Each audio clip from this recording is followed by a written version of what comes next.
कुरान में नहीं, हदीस में नहीं, इस्लाम का कोई अहम हिस्सा नहीं, लेकिन मुसलमान बनाते थे, कुछ बनाते हैं। लेकिन जब गवर्नमेंट ने गाइडलाइन जारी कर दी, योगी ने ऐलान कर दिया 6 फीट से ऊंचा ताजिया नहीं बनेगा, 6 फीट से ऊंचा ताजिया नहीं बनेगा।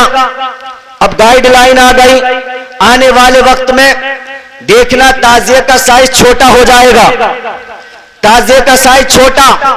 और आने वाले वक्त में हुकूमत ने और ऐलान किया कि ये बिल्कुल बाहर नहीं निकलेगा, तो आप देखेंगे मुसलमान ताजिए को बाहर नहीं निकालेंगे। आने वाले वक्त में अगर ऐलान हुआ कि ये बिल्कुल नहीं बनेगा, तो फिर ये बिल्कुल नहीं बनेगा।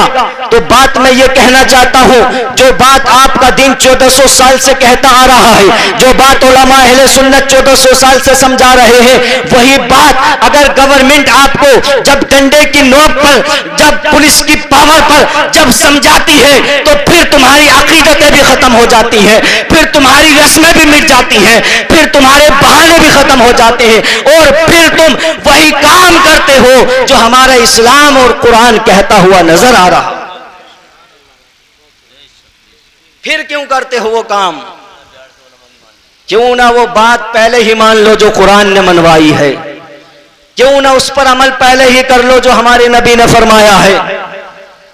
लॉकडाउन में कितनी शादियां हुई, कोई डांस पार्टी नहीं।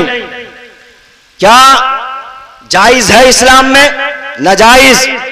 सब उलमा अहले सुन्नत बैठे हैं मजरा मीरापुर बाहर के, आपकी डांस पार्टियों से कोई आलिम खुश नहीं है। सबकी तरफ से मैं अकेला कह रहा हूं, कोई आलिम खुश नहीं होता।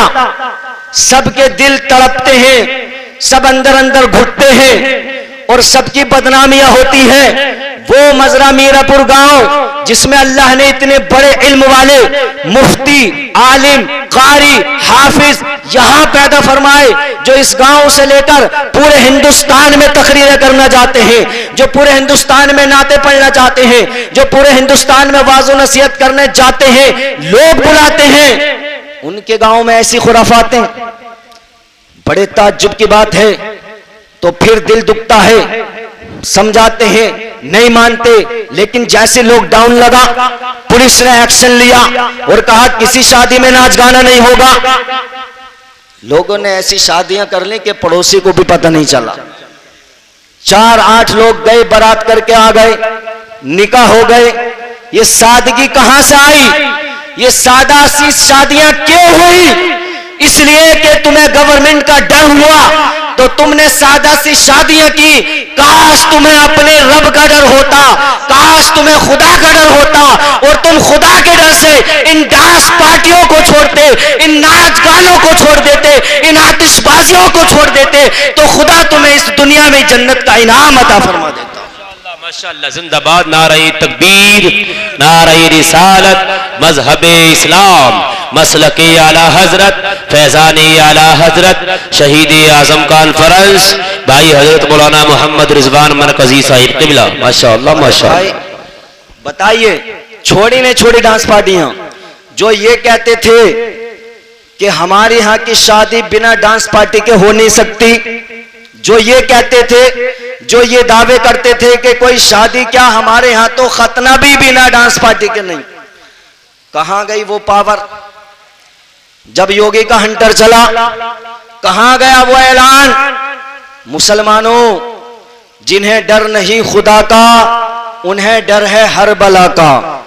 जिन्हें डर नहीं खुदा का, उन्हें डर है हर बला का। जो सिर्फ खुदा से डरते तो कोई और बात होती, जो सिर्फ खुदा से डरते तो कोई और बात होती।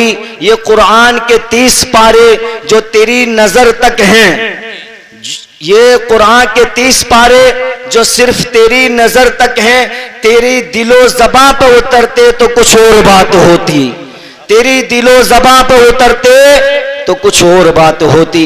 तो मेरे मोहतरम, आज की इस इमाम हुसैन कॉन्फ्रेंस शहीद करबला से बस ये पैगाम देकर मैं अपनी बात को मुकम्मल कर रहा हूं। मुसलमानों, कि हुकूमत से मत डरो, हुकूमत तुम्हारा कुछ नहीं बिगाड़ सकती। आप ना योगी से डरो, ना मोदी से डरो, ना आप पुलिस से डरो, आप सिर्फ अल्लाह से डरो और अपने दीन पर चलो, कुरान पढ़ो, बच्चों को कुरान पढ़ाओ और अपनी इस बस्ती मजरा मीरापुर के अंदर इस्लामी कानून नाफिज कर लो। कोई हुकूमत तुम्हारा कुछ नहीं बिगाड़ सकती। हर इब्तिदा से पहले, हर इंतहा के बाद जाते नबी बुलंद है, जाते खुदा के बाद दुनिया में एहतराम के काबिल हैं जितने लोग, मैं सबको मानता हूँ, मगर मुस्तफ़ा के बाद कत्ले हुसैन असल में मर्गे यजीद है। कत्ले हुसैन असल में मर्गे यजीद है। इस्लाम जिंदा होता है हर करबला के बाद। इस्लाम जिंदा होता है हर करबला के बाद। जिसने हक करबला में अदा कर दिया, अपने नाना का वादा वफा कर दिया। घर का घर सब सपुर्दे खुदा कर दिया। उस हुसैन इब्ने हैदर पे लाखों सलाम। अस्सलामु अलैकुम व रहमतुल्लाह।